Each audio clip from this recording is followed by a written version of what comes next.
are still, at least one is still on the committee of our voluntary organization. It's a great pleasure for me to introduce Professor Stanley Fiorini. He certainly needs no introduction for this lecture about this place which houses the National Archives of Malta. Obviously, as those who were present during our annual general meeting earlier today, and they heard Professor Charles Farrugia, who is the National Archivist of Malta, say, obviously, this is not the right place to have the National Archives, and we are working consistently and lobbying so that we can have a proper, newly built structure for our National Archives, and we are working towards that aim. But it is also good, and I really like the title that Professor Fiorini actually chose for this lecture. It is the Santo Spirito Hospital. This used to be the hospital. This is the chapel of the hospital.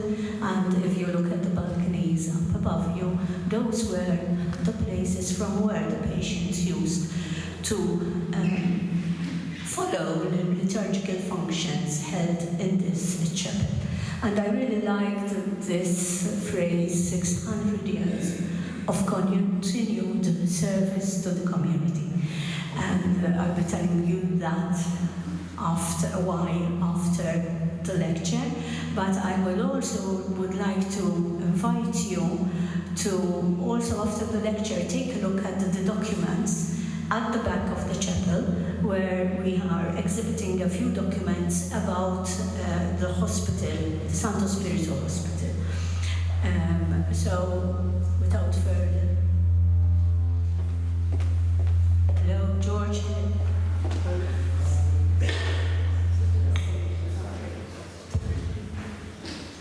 Just a minute. All right. It's all right. I don't know what happens. It's.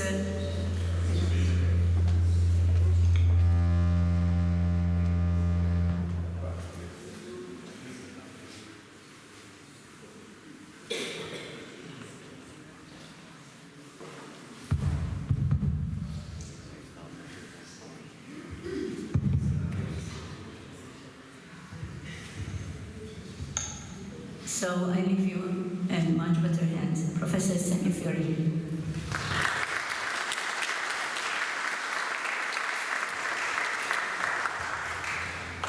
Thank you, Evelyn. Welcome, friends, ladies and gentlemen. I start with an apology. I've got a frog in my throat. He wasn't there last week, and I hope it will not disturb too much.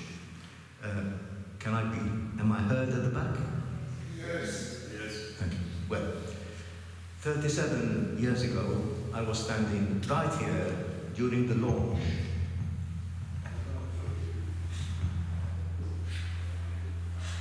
of the book about Santo Spirito and the inauguration of these premises as Malta's National Archives. It was then a stinkingly hot and humid summer evening. Those of you who were present that evening, not those, of course, who were still in Malta Day, may have to put up with some of the things I will speak about this morning, but there are a couple of new frills that I did not know about then. The origins of the hospital are lost in the mist of time.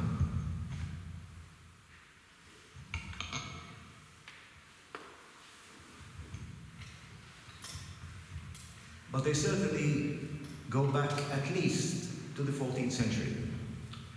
The first solid piece of evidence that we have is the collation of Fra Nicola Papalla of the Friars Minor to its administration on 4th December 1372.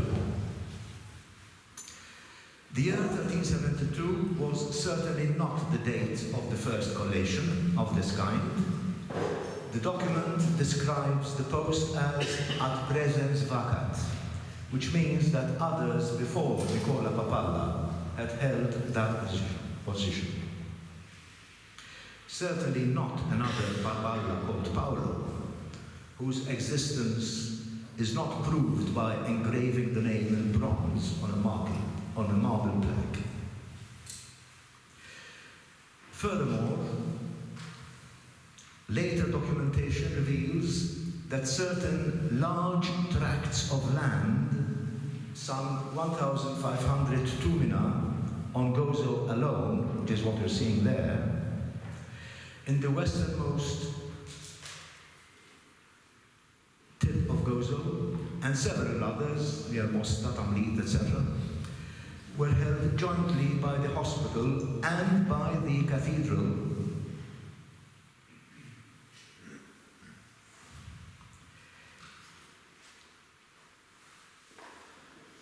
Described as confusi cum literi de Misser Santo Paolo, because the name of the fief, hence the name of the fief mentioned, it is recalled that the physical presence of the cathedral is only documented first in 1299, suggesting that the joint donation was made close to the turn of the 14th century. This joint possession transpires from the amicable division of these lands between the hospital and the cathedral in notarial acts of the 1620s. The extent of this property precludes a donation by any private individual, and all indications are that it must have been a grant by the Crown to two central pillars of Maltese life: upholding religion and health and social care. The donation is better understood in the climate of the time of a renascent Christianity after the expulsion of Islam from the realm, which happened by 1250, when religion and social structures were not sufficiently differentiated. The involvement of the Crown is confirmed both by the fact that the collation of Papalla was de jure patronatu regio, and by the fact that certain lands of the hospital were burdened with a census owing to the Crown, described as Lucanoni de la Curti.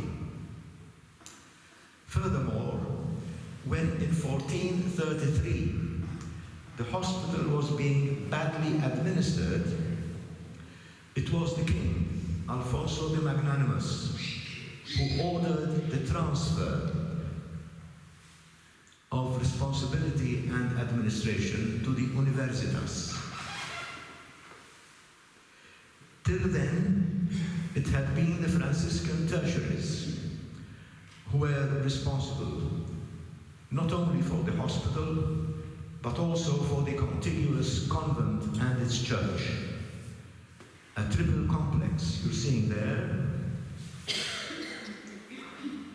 hospital, church, convent, all under the patronage of St. Francis. The same that we can see today. Its location in 15th century documents is given in relation to the siege, that is the Roman fossatum, archaic Maltese siege, called variously Siege de Santo Francisco and Siegi Juxta Ecclesiam Sancti Pauli de Crypta, as early as 1366. This is what remains of the fossatum. There's the Church of St. Paul outside the walls, built inside the fossatum, and over here, just off the picture, the Franciscan complex. A Vatican document of 1449 concerning the rectorship of the Church of St. Francis declares unambiguously that the Church of St. Francis fori lemura per fratres ordinis dicti sancti obtineri ex sua fundatione consuevit. It was being given to the Franciscans from the very foundation. That is, from the church was in the hands of the Franciscan tertiaries, not the conventuals or the others. And its association with the homonymous convent implies that these tertiaries belong to the regular Third Order, founded by Francis of Assisi himself, this year is the anniversary, in 1221. The regular tertiaries had distinguished themselves in the ministry of helping and assisting the sick in hospitals on the outskirts of densely populated cities, providing lodging for pilgrims and the poor. By the 15th century, Italy had no less than 30 provinces, among which the Sicilian, which was very flourishing by the 14th century. It is entirely plausible to suggest that the Maltese community was an offshoot of the Sicilian. The first regular tertiary recorded in Malta is Frater Benedictus Janer,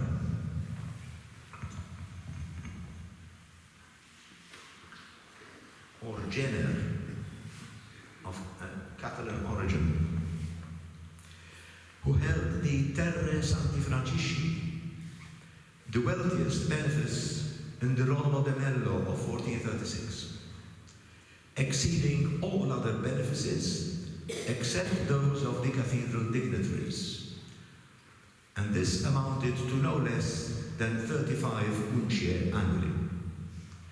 These revenues pertaining to the church and convent, intended for the maintenance of the Franciscan community, are totally distinct from the possessions of the hospital mentioned earlier. Interestingly, a very early reference to the hospital in the 1420s suggests that already a thin end of the wedge was being driven between the hospital and the Franciscans. The document, written by the cathedral's dean, Don Bernardo Janer, the brother of the Franciscan tertiary Frater Benedictus, mentioned, is a compilation of the falluti, those who still owed the dean tithes in cash or kind, among the residui di lurabatum.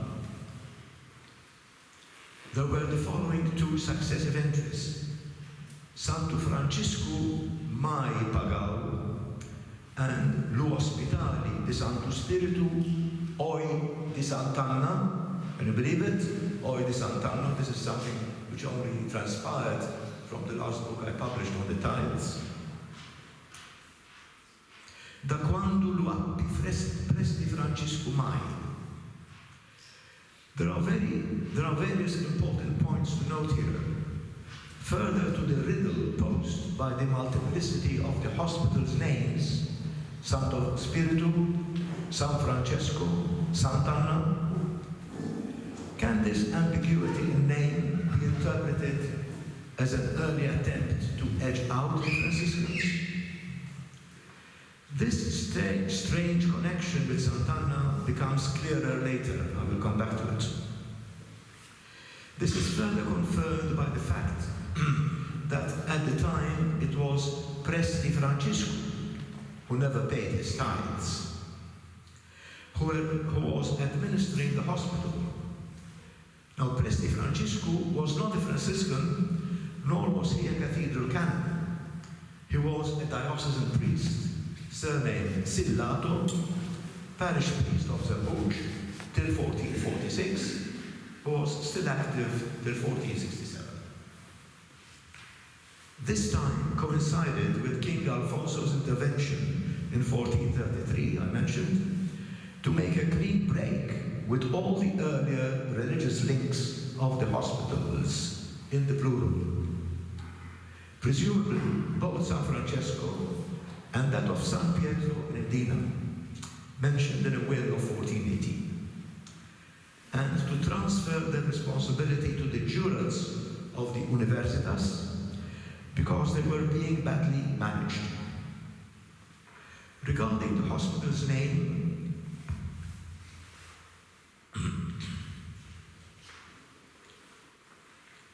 and the apparent multiplicity of apellatives, one can postulate a simpler solution, namely that from its origin it had been dedicated to Santo Spirito, but being run by the Franciscans.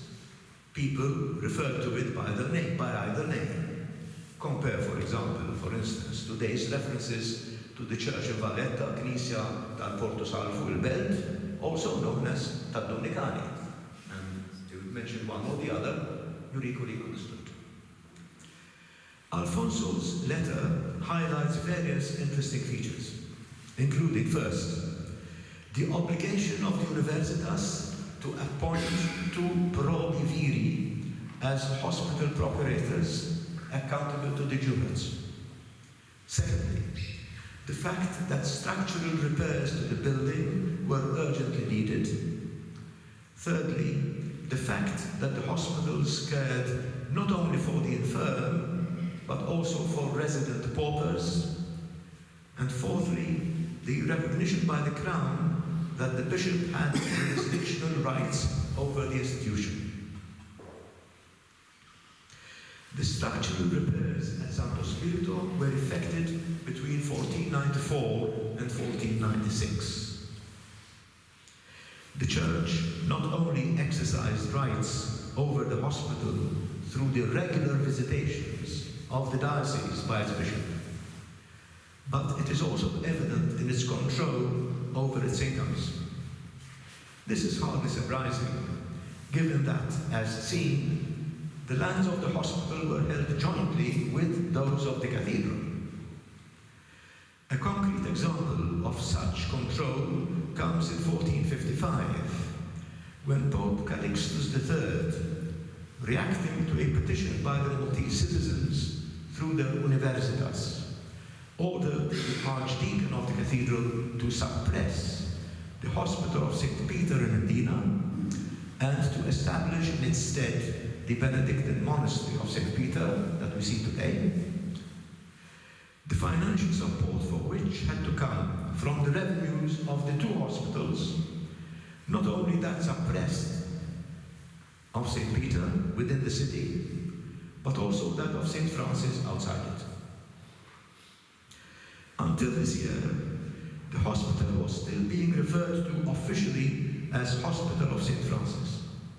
But soon after this, in 1467, by which time the jurates were in full control of the administration, a motion was moved in council to change its name formally to Santo Spirito and to have it affiliated with the mother hospital in Rome, Santo Spirito in Saxia. Attending this council session, there were also significantly the bishop, Monsignor Antonio Dall'Agona, and the island's procurator, Don Giacomo Capo. It was proposed by the bishop and agreed NEMCON that the hospital's administration should remain in the hands of the jurates and that a request be made to His Holiness the Pope to grant Malta's Santo Spirito the same indulgences enjoyed by Santo Spirito in Saxia, for which the hospital was to pay 2 ducats annually. For this purpose, a memorandum was drawn up to be represented in Rome by the representative of the Universitas, Don Bartolomeo de Monticlaro. Why Santo Spirito? The name, commonly given to several medieval hospitals, originated from the religious order of Santo Spirito, founded by Guy de Montpellier, who died in 1208, which specialized in the setting up and keeping of hospitals, particularly intended for foundlings and maternity cases. The Mother Hospital had been established in Rome by Pope Innocent III in 1201, to which all other Santo Spirito hospitals in Christendom were affiliated. Among these, you may not know, the one founded in Gozo by Francesco Bonici in 1454, later named Ospedale di San Giuliano. This also carried the name Santo Spirito at one point in time. As stated, the hospital structure in the 15th century was in bad shape.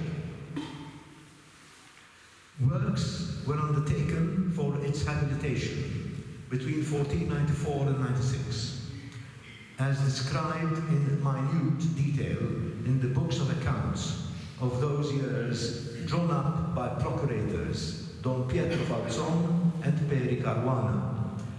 One of the exhibits, which you can see afterwards in the exhibition, shows this book. Before embarking on the project, a substantial amount of timber needed to be imported from Sicily. Work involved not only shoring up foundations, but also the pulling down of the roof and facade of the old building. Mention is made of the dormitory, the belfry, the staircase, the garden, and an annexed chapel as a distinct structure. Not this chapel, but annexed to the hospital. Of particular interest to the study of late medieval Maltese architecture is the work on the roof, which having to span a fairly large space, was constructed of beams and was waterproofed not with traditional beffume, but with roof tiles, tegole, charavidi, in Maltese chlamit, presumably on a ridged wooden structure. Some of these tiles were recycled from the old building.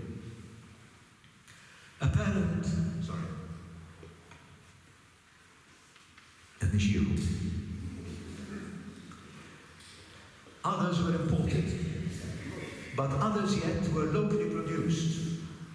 Record exists of firing of clay roof tiles in a field in Eindhoven in 1488.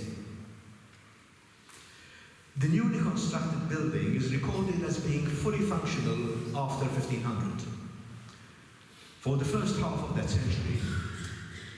But dragoons' hordes, before going on to wreak havoc in Gozo in 1551, paid a visit to Mdina and its rabat.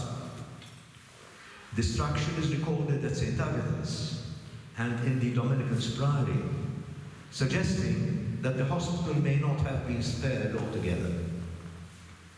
Following this attack, the Grand Master ordered the razing to the ground of all rabat buildings opposite Mdina's land front, which were detrimental to the security of the city, among them the Augustinians' Priory, probably the cross that we see in Howard Gardens records the original placement.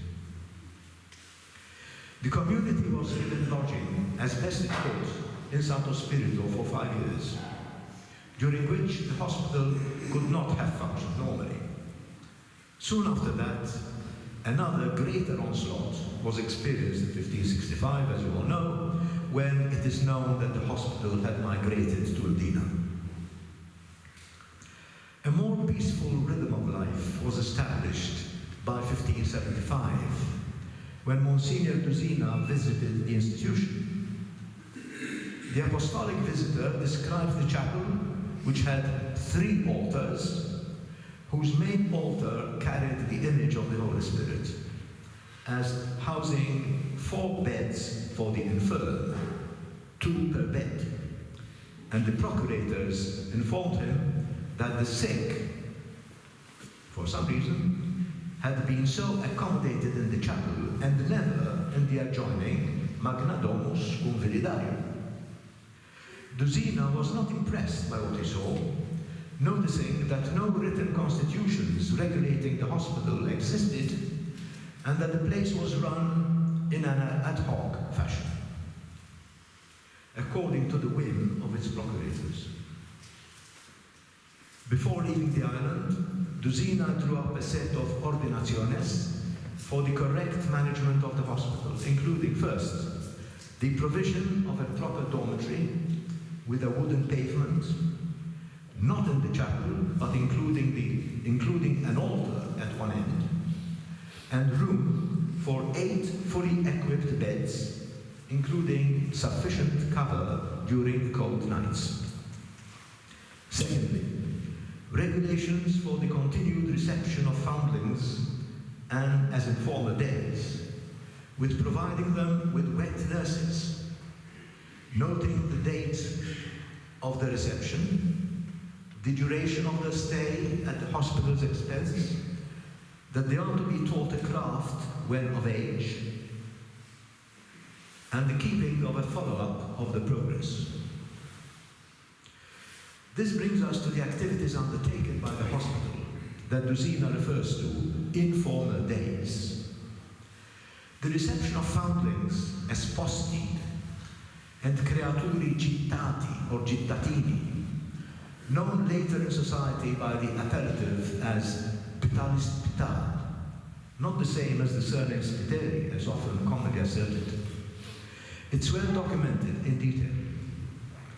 Sufficient to note that in 1540 alone, the hospital was caring for 9 foundlings, being taken care of simultaneously by 6 wet nurses. And in 1547, there were no less than 19 mammani, che nutrirono le figliuoli cittadini. The way the babes came to be deposited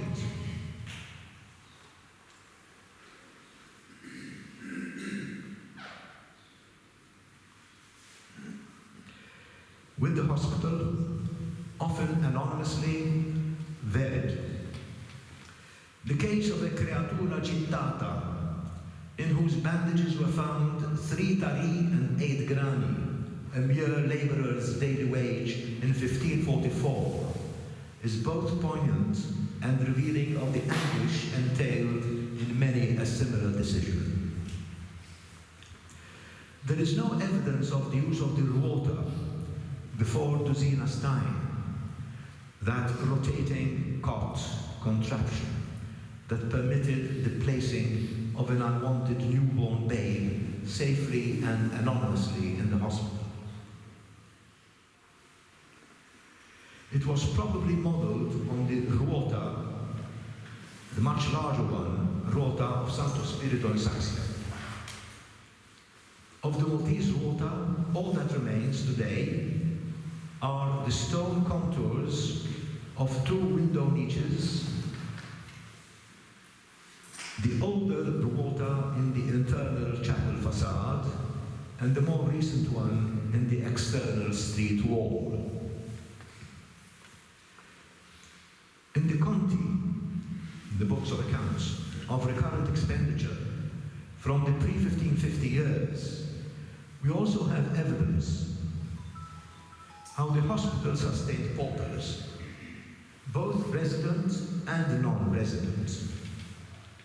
For some time after 1550, no abitanti poveri are mentioned, but only elemosina ai poveri. These expenses covered board, lodging, clothing, caring in case of illness, and funeral expenses. The numbers of residents fluctuated around the 10 mark, with monthly expenses hovering around 6 tari. Among the adverse conditions under which they labored, prominence is given to blindness. The staple diet was frugal, consisting daily of bread, oil or suet, and beans garnished with salt. This monotony of fare was was broken on fixed days of celebration: Easter, Pentecost, Christmas, and Carnival, when meat and wine and occasionally cheese were provided. Maltese sapar, time, needed to feed the kitchen oven. Bedding varied from straw, strewn on the floor, paglia longa, to proper beds, of which there were 14 in 1542, made of wooden boards nailed together, supporting a lattice of ropes, carnici, surmounted by a mattress filled with wool. The hospital inmates were also clothed and shod. 6 pairs of shoes in 1494 meant an expense of 4 birani for the hospital. This might seem to you to be in contradiction with what Duzina said. This was 1542. By 1575, for some reason, this dormitory was transferred to the chapel. Of course, there were events, 1551, Augustinians, 1565, etc. In the meantime, it is only natural that the poor people who are cared for when reasonably healthy should be looked after when ill. The residence of paupers was probably no longer allowed in later years, as the space was reserved for patients. In 1548, the hospital had needed to rent houses to accommodate its resident paupers. The hospital accounts books show that both male and female patients were admitted. The treatment by the hospital was naturally better than that of the paupers. They had better sleeping arrangements, and the same can be said for the diet that included, for example, eggs and poultry. The difference is also reflected in the expenses incurred, with the hospital spending twice as much on its patients as it did on the paupers. The main source for information on the care of patients at this time is a prescriptions list of 1546, discovered in the binding of a register in the cathedral archives by my old friend, the late Mario Borgiolivera. It gives the names or nicknames of the patients and what prescriptions were being given for their various maladies. You can see it exhibited afterwards in the exhibition. Of the 10 habitanti poveri being assisted at the time, one was also a patient. She was prescribed a theriaca against fever and venomous bites. Various creature esposte required medical care, including a few being treated for mal de latinia, ringworm. Another picciotto had kidney trouble, and his medicine was prescribed by none other than the famous Dr. Joseph alias Matteo Carlus.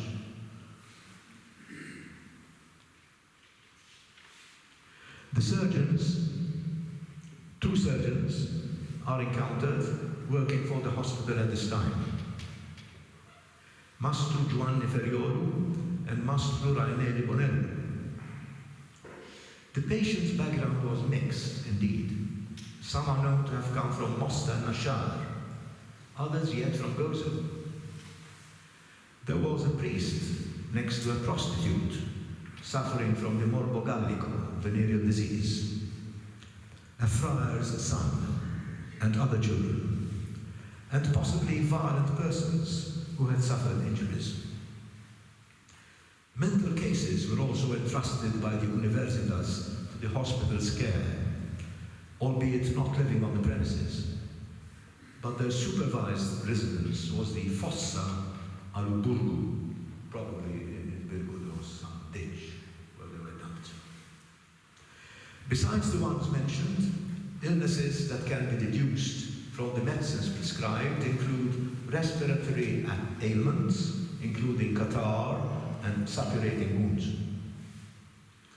By 1580, the hospital had its own resident aromatario or speciale, Maltese speciar, Antoni Bisci, who supplied the materia medica needed. Up to 1550, the hospital had to procure its medicines from the town apothecary in Indina. Some names are known: Mastro Salvatore Passa, 1450 to 1475, followed by Mastro Paolo de Noto, Mastro Giovanni Rufrigiato, and other Sicilians. In 1491 appears the first Maltese pharmacist, Mastro Geronimo Callus, the father of Dr. Callus, noted, followed by his son Antoni Callus and Mastro Antoni Zamit, working together from the same pharmacy, which was still active at the time of the Great Siege.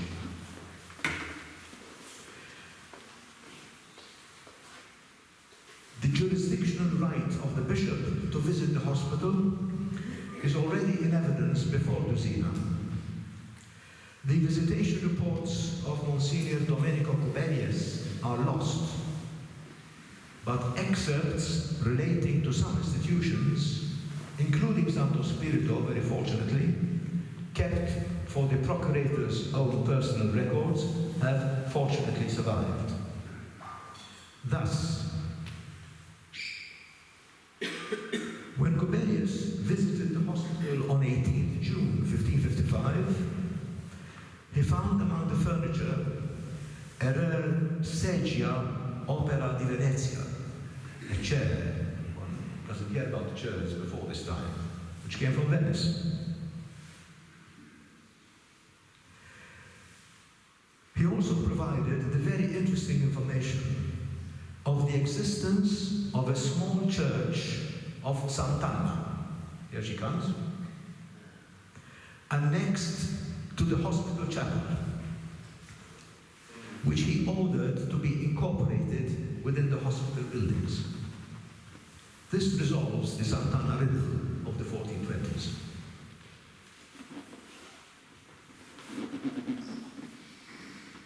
In spite of King Alfonso's declaration of 1433, the bishop's jurisdictional rights to visit the hospital did not go uncontested after the order of St. John's takeover. In 1579, the procurators of the hospital, torn in their double allegiance to bishop and grandmaster, refused access to the bishop. But the problem was quickly resolved when the bishop excommunicated them.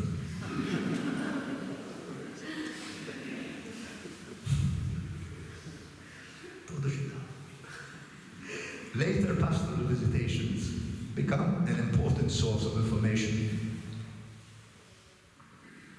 as to how the hospital developed over the centuries down to recent times. From Monsignor Gargallo's visit of 1599, we learn how Dusina's instruction to have 8 beds installed had been obeyed, and how foundlings were also being accepted at the rate of 8 per year. Monsignor Balaguer's description of 1636 shows that there was by then a large ward on the first floor, which had 6 windows, one of which communicated with the church to allow convalescent patients to follow church services, as noted by Evelyn. From up there, and the ward would then look into the chapel. It's not the same. Not the same.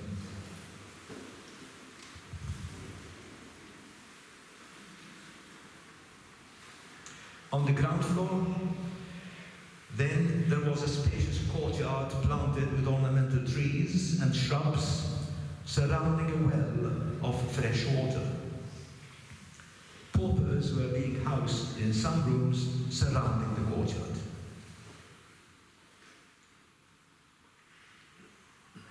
By Monsignor Bueno's visitation of 1667, the number of beds had been increased to 19 for men and 11 for women. in a newly erected ward. Male patients appear to have stopped being admitted after Monsignor Cocco Palmeri's visit of 1685. This bishop's other visitation of 1708 shows a separation of patients into two wards, receiving respectively medical and surgical cases. Beds were now being described as canopied on iron posters at the corners. To this same year of 1708 belongs the first mention of a hospital pharmacy premises, whose apothecary was then Michele Alfort. You can view that behind closed doors as you go in. Very detailed information about the simples and compounds available at the Santo Spirito pharmacy emerges from the price list compiled by the hospital pharmacist Lorenzo Farigiani and published by him in 1769, what you're seeing there, as Taxa Regens Prezzi Omnium Pharmacorum. It contains over 780 medical substances, herbal, mineral, and animal. Not a few of these are already found 2 centuries earlier in the 1546 prescriptions list noted, and some were already in use 2 other centuries before that, as is evident from the Materia Medica list described in 1345, about which I spoke a few weeks back here. Structural alterations on the building were effected in 1618 to meet augmented demands on its services. In 1688, this chapel where we're sitting now, was rebuilt to the design of Lorenzo Gaffaro, now having 3 altars, of which, for some reason, one was dedicated to St. Anne. Well, the ladies had some press in the chapel, so he insisted that an altar, a side altar to St. Anne, should be incorporated within the chapel that was rebuilt.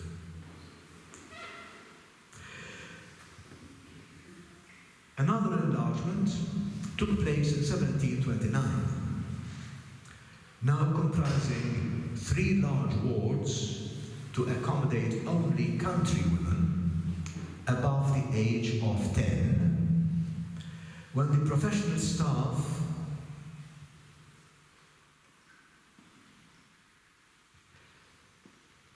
consisted of 2 physicians, a surgeon, 2 barber surgeons, and a pharmacist. By 1778, accommodation was increased to 40 beds, and young girls began to be admitted as well.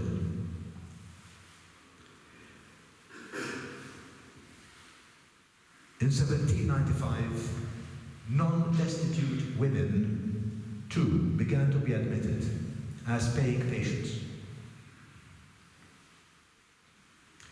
In 1798, the order was ousted from these islands. The French took over, and soon afterwards the Maltese rose up against them, blockading them behind the walls of Valletta and the 3 cities. The inevitable consequence was that the Maltese insurgents ended up with just 2 hospitals in Rabat, Tessaura and Santo Spirito, facing each other, which were completely inadequate as military hospitals for the duration of hostilities. With the return of peace under British rule, the hospitals of these islands were completely reorganized, so that Santo Spirito now lost its independence.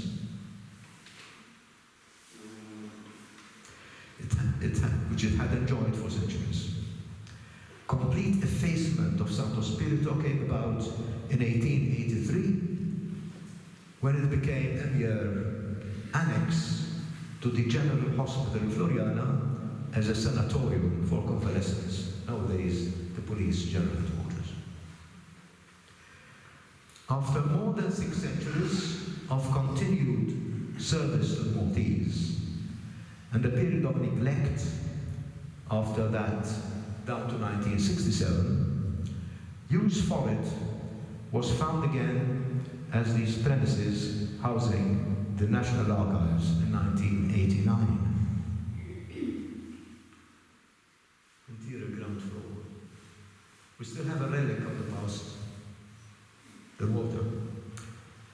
What next? Thank you.